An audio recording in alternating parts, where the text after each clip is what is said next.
Our next Distinguished Service Award is presented to Philip J. Anthony. Presented for seminal contributions to the technical foundations of electro-optical devices and lightwave communication systems, and for unstinting service to the Department of Physics and the College of Engineering. At Illinois, we say we educate leaders, and Dr. Anthony's career certainly illustrates leadership. He headed 3 technical research departments during his two-decade career at Bell Laboratories. He led a group charged with identifying and growing new technologies at Bell Labs, Lucent Technologies, and as a research director, he led 5 teams of scientists, engineers, and manufacturing employees creating new technologies for Lucent.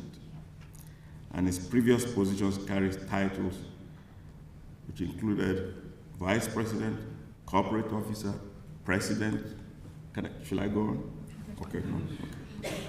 Today, Dr. Anthony is an executive in residence at Storm Ventures, a Silicon Valley venture capital firm, a friend of the College of Engineering, and a passionate advocate for the Department of Physics.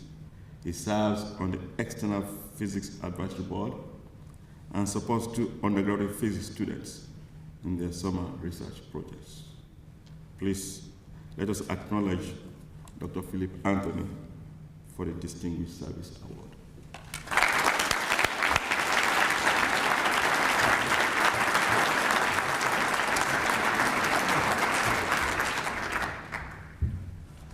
In life, you don't always know what circumstances will have an effect or an impact later on. For instance, my dad, when I was growing up, I read 2 of the magazines that he subscribed to.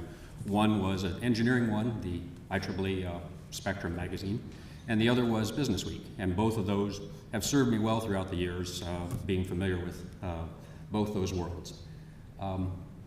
Other times, you know exactly the impact it'll have, and one of those was when I was fortunate enough to be accepted into Professor A.C. Anderson's group here at Illinois as a research assistant, and then continuing on working with the talented folks he had working with him, the graduate students there. And that was a wonderful time. Professor Anderson's approach to life and his approach to managing that group, and later on the physics department, influenced me greatly. I always tried in any organization I joined thereafter to find one that had that same feel, that same sense of purpose but fun, and if it wasn't there, tried to help engender that. He also introduced me to the quirky world of low temperature physics, which was a multidisciplinary world that as you cool ordinary matter down to temperatures near absolute zero, things become very weird and quantum mechanic effects start taking over. And that whole world, different way of looking at the world affected me as well. I always credit the reputation of the University of Illinois, including the kind of the accent of history that put physics in the College of Engineering, for getting me my first job at Bell Laboratories, because that reputation carried over to all the upper management there at Bell Labs and AT&T, knowing that they wanted to get people from the university.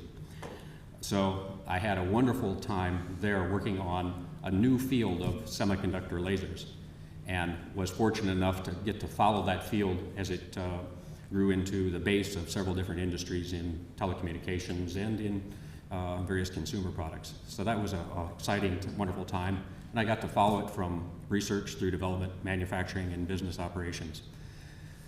I also want to thank Dean Adesida and the selection committee, the College of Engineering and the Department of Physics for honoring me with this award. When I looked at the past recipients of this award, I wondered why they had chosen me, and it's very difficult always to come up following an astronaut to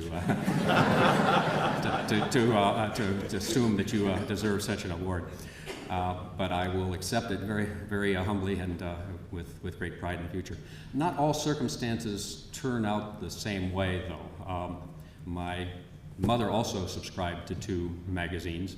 One was National Geographic, and the other was Good Housekeeping. And as my fiance will attest, one had an effect, the other did not. Thank you. Dr. Anderson and his wife, Jan, and my fiancee, Lynn.